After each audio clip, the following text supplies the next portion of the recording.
حضور نے ہمیں بتلایا کہ پچھلے لوگ اپنے رب کو کیسے مناتے تھے، وہ کس طرح اس کے حضور ناز عرض کرتے تھے۔ حضور نے ہمیں اللہ کو منانے کے طریقے بھی بتلائے، فرمایا جب ماں باپ دعا مانگیں گے اولاد کے حق میں تو وہ مان جائے گا۔ حضور علیہ السلام نے فرمایا جب مسافر دعا مانگے گا تو اللہ مان جائے گا۔ فرمایا میرے رسول کریم نے کہ جب بیمار دعا مانگے گا تو اللہ مان جائے گا۔ اور سید عالم علیہ السلام فرمانے لگے جب تمہارے ضعیف، کمزور، مجبور لوگ دعا مانگیں گے تو اللہ مان جائے گا۔ اور حضور نے فرمایا جب تم فرض ادا کر کے دعا مانگو گے تو اللہ مان جائے گا۔ اور میرے محبوب نے فرمایا جب پچھلی رات اٹھ کے تم اس کے حضور عرض کرو گے تو وہ تمہاری دعاؤں کو قبول کر لے گا، وہ تم مان جائے گا۔ اور حضور نے ہمیں دن بتائے، فرمایا جمعے والے دن مانگنا مان جائے گا، شب قدر کو مانگ لینا مان جائے گا، شب برات میں دعائیں کرنا وہ مان جائے گا، رمضان کی راتوں میں مانگنا مان جائے گا، قرآن پاک کے ختم کے موقع پر دعا کرنا مان جائے گا۔ طریقے بتلائے۔ اب یہ ہے کہ ہم نے تو مانگنا تھا نا اس کی بارگاہ میں، ہم نے تو حاضر ہونا تھا، ہم نے تو جانا تھا۔ اب ہم نے آگے بڑھنا ہے، اس کے حضور عرض کرنا ہے۔ حضور نے ہمیں بتلایا کہ مومن متقی ہوتا ہے نا، پرہیزگار ہوتا ہے، تو اس نے کچھ نیکیاں بھی کی ہوتی ہیں، جس طرح اسے اپنے گناہوں کا پتہ ہوتا ہے نا، اسے پتہ ہوتا ہے کہ نہیں یار فلاں کام میں نے فقط اللہ کی رضا کے لیے کیا ہوا ہے، وہ میرا اور میرے رب کا راز ہے۔ فرمایا جب تم بڑے الجھ جاؤ نا، جب تم بڑی آزمائش میں آ جاؤ اور جب تم سمجھ لو کہ اب میں بڑی تکلیف میں آ گیا ہوں، تو پھر ایک طریقہ حضور نے ہمیں اور بھی بتلایا مانگنے کا، ایک اور طریقہ بھی بتلایا، اور وہ روایت صحیح مسلم میں موجود ہے۔ راوی حضرت عبداللہ ابن عمر رضی اللہ تعالیٰ عنہ، حضور فرماتے ہیں 3 لوگ سفر کر رہے تھے۔ یہ آپ اندازہ فرمائیے صحیح مسلم کی حدیث ہے، اور ذرا حضور کے سمجھانے کا ایک یہ رنگ بھی ہے اللہ کو منانے کا، ایک یہ انداز بھی ہے اس کی بارگاہ میں گزارشات پیش کرنے کا، یہ بھی ایک طریقہ حضور نے ہمیں بتلایا۔ اگرچہ اپنی نیکیوں کو چھپانا چاہیے، نیکیاں جو چھپی ہوئی ہوتی ہیں وہ قیمتی ہوتی ہیں، وہ قیمتی چیزیں ہوتی ہیں جو لوگوں نے چھپا کر کے رکھی ہوتی ہیں۔ حضرت عبداللہ ابن عمر فرمانے لگے کہ نبی پاک صلی اللہ علیہ وسلم فرماتے ہیں 3 لوگ سفر کر رہے تھے، رستے میں طوفان آ گیا، تیز بارش شروع ہو گئی، تو حضور فرماتے ہیں وہ تینوں بارش سے بچنے کے لیے ایک غار میں چھپ گئے۔ ان کو پتہ ہے پرانے زمانے کے اندر غاریں ہوتی تھیں، اور لوگ جب سفر کرتے تھے لمبے تو پتھروں اور پہاڑوں کے بیچ میں سے سفر کرتے تھے، وہ غار کے اندر چلے گئے۔ اب چونکہ طوفان بہت زیادہ تھا، جب وہ غار کے اندر چلے گئے تو اللہ کے پیارے حبیب صلی اللہ علیہ وسلم فرماتے ہیں پتھر اوپر سے لڑکتا ہوا آیا اور غار کے منہ کے آگے آ کے اس نے غار کو بند کر دیا۔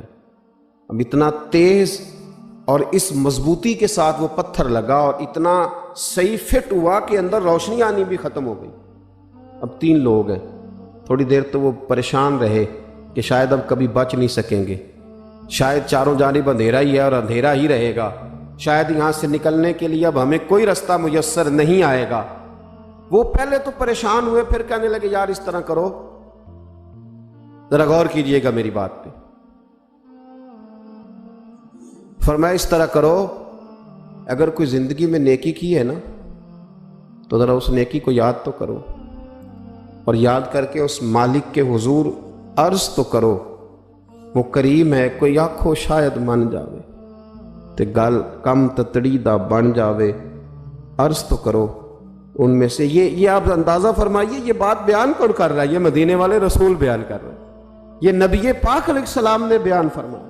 یہ وہ کہانی ہے جو ہمیں ہمارے نبی پاک نے سنائی، رسول کریم علیہ السلام نے ہمیں بتلائی، یہ داستان محبت۔ حضور فرمانے لگے ایک نے ان میں سے ہاتھ اٹھائے اور اس نے انداز کیا چھیڑا، عرض کرنے لگا اللہ تو جانتا ہے نا میں نے بکریاں رکھی ہیں، میں غریب ہوں، مزدور ہوں، اور مالک تو یہ بھی جانتا ہے کہ میرے بچے بھی ہیں، بیوی بھی ہے، پر میں جب بھی گھر لوٹا ہوں تو دودھ میں نے بچوں اور بیوی کو پہلے نہیں دیا، بوڑھے ماں باپ کو پہلے دیا۔ اللہ میں نے ان کے ساتھ ہمیشہ کرم کے بازو کھول کر معاملہ کیا، وہ غار میں تنہا بیٹھے ہیں اور اپنے مالک کو منا رہے ہیں، عرض کرتے ہیں اللہ تجھے یاد ہے نا ایک رات جب میں بڑی دیر سے لوٹا تھا، لکڑیاں کاٹتے، درخت تلاش کرتے، مجھے دیر ہو گئی، میں دیر سے لوٹا تھا، نیت یہ کر رکھی تھی کہ دودھ سب سے پہلے ماں باپ کو پلاؤں گا۔ مالک جب میں لوٹا تو وہ بوڑھے تھک ہار کے سو گئے تھے۔ میری بیوی نے مجھے کہا کہ بچوں کو پلا دو، وہ سو گئے، تو میں نے کہا نہیں، میرے ذمے ہے ان بوڑھوں کے دل کو ٹھنڈا کرنا، ان سے پیار کرنا۔ اللہ بیوی مانگتی رہی، بچے طلب کرتے رہے، میری ٹانگوں میں گھومتے رہے، بار بار آتے رہے، اور میں نے دودھ نہیں پلایا۔ اے مالک فجر ہو گئی، آفتاب طلوع ہونے کا وقت آ گیا، پر میں نے ماں باپ کے بیدار ہونے کا انتظار کیا۔ اے اللہ، وہ جب اٹھے تو ان کی آنکھوں میں جو میرے لیے دعا تھی اور ان کے سینوں میں جو میرے لیے کرم تھا، اگر تیری بارگاہ میں وہ نیکی قبول ہے تو مالک پھر رحم فرما، نہ اس مشکل سے آسانی عطا فرما۔ سنو سنو، رسول کریم صلی اللہ علیہ وسلم فرماتے ہیں کہ اس بندے کی دعا مکمل ہوئی تو پتھر تھوڑا سا سرک گیا، اور اتنا سرکا کہ آسمان نظر آنے لگا۔ جس نے ماں باپ کو منایا ہے، ان سے پیار کیا ہے، پھر یہی بات وسیلہ بن جائے گی رب کے ماننے کا، پھر یہ وسیلہ بنے گی، اللہ اس سے مان جائے گا۔ پھر رسول کریم صلی اللہ علیہ وسلم فرمانے لگے، دوسرا بولا اور عرض کرنے لگا کہ اے اللہ، تو جانتا ہے مجھے اپنے چچا کی بیٹی بھانے لگی تھی، میں اس کی طرف رغبت کرنے لگا تھا، اور میں نے جب اس سے جا کے ارادہ کیا کہ میں تیرا طالب ہوں، تو اس نے مجھے کہا کہ پہلے 100 دینار لاؤ۔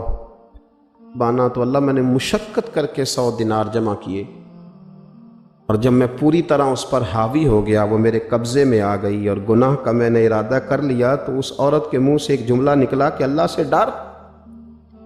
اے مالک، وہ میرے قبضے میں تھی، اے اللہ، میں گناہ پر قادر تھا، میں چاہتا تو گناہ کر لیتا، لیکن جب اس نے تیرا نام لے کے کہا نا کہ اللہ سے ڈر، اللہ میں ڈر گیا، میں اسے چھوڑ کے آ گیا۔ اگر تجھے یہ بات پسند ہے تو پھر نکال دینا اس مشکل سے، پھر کر دینا کرم۔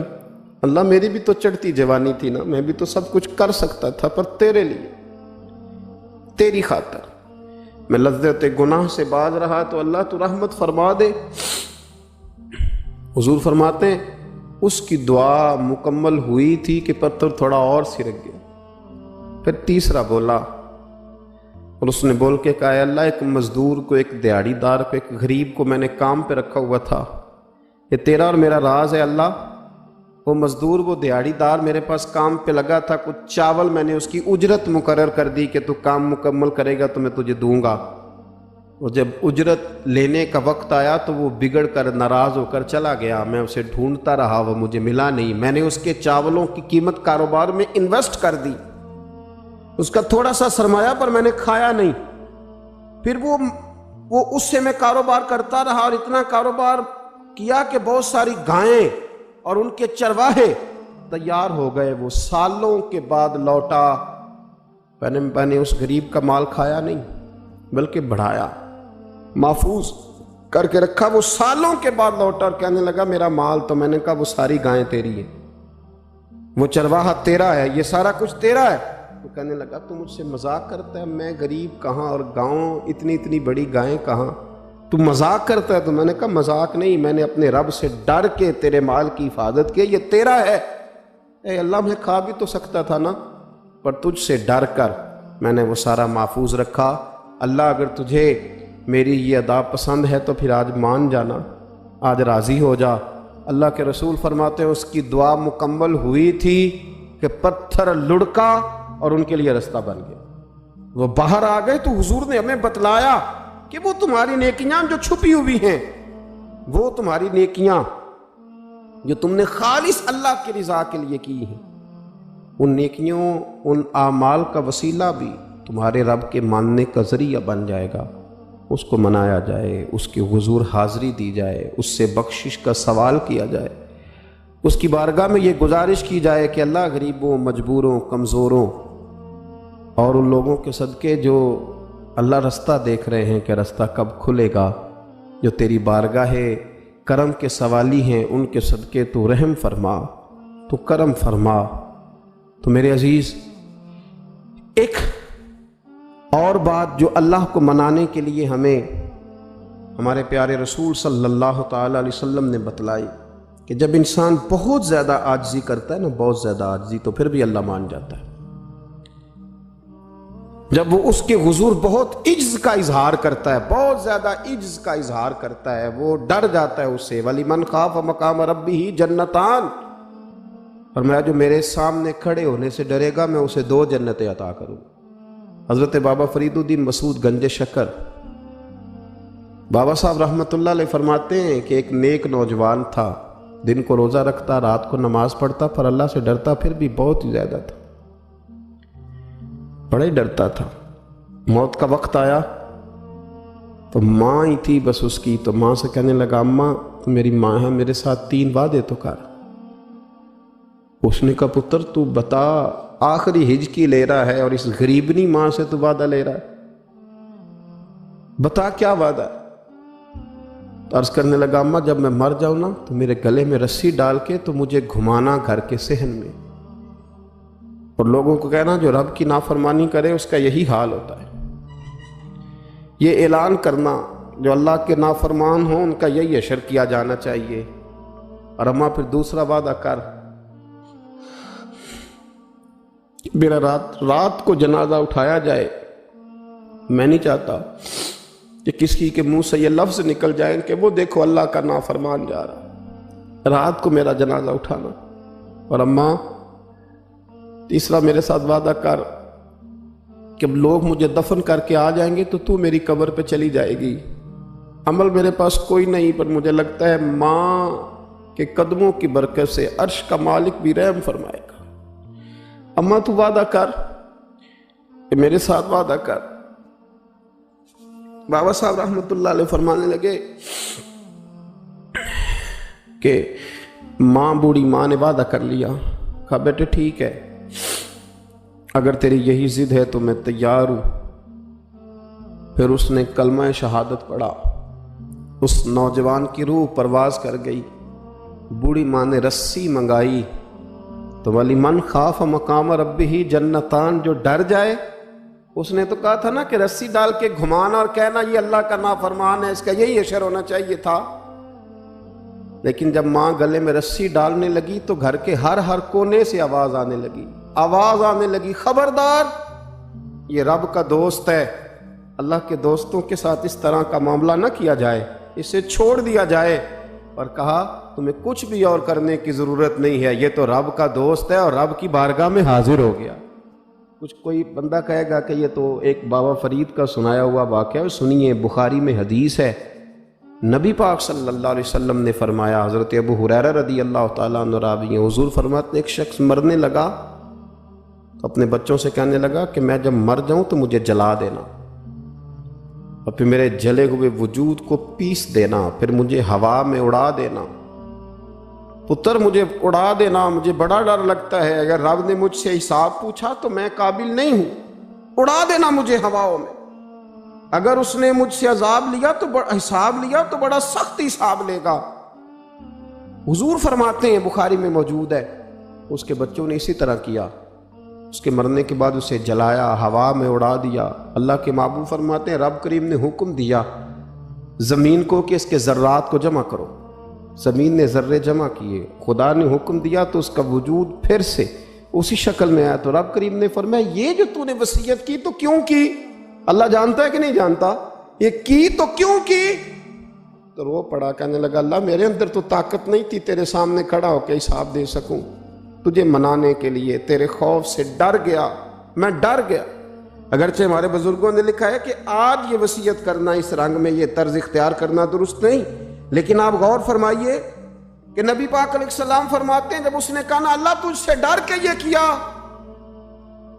تو رب کریم نے فرمایا جا پھر میں نے تیری مغفرت کر دی، کیونکہ اللہ کو پتہ تھا یہ دل سے بات کر رہا ہے۔ ایک چوتھی بات میرے رسول پاک علیہ السلام نے فرمایا کہ جب رب نہ مانے تو پھر وہ کمزوروں کے صدقے مان جاتا ہے۔ پھر وہ ضعیفوں کے صدقے مان جاتا ہے۔ فرمایا اللہ تم سے بارشیں روکنا چاہتا ہے، پر تمہارے ضعیفوں، کمزوروں، غریبوں کے صدقے، مجبوروں کے صدقے وہ تم پر بارشیں برساتا ہے۔ حضور فرماتے ہیں رباش غازہ اغبر لو اقسم علی اللہ لا برا۔ کچھ ایسے لوگ ہوتے ہیں کہ ان کے بالوں میں خاک پڑی ہوتی ہے، چہروں پہ مٹی الجھے ہوئے ہوتے ہیں، لیکن اگر وہ اللہ پہ قسم کھا لیں تو اللہ ان کی قسم بھی پوری کر دیتا ہے۔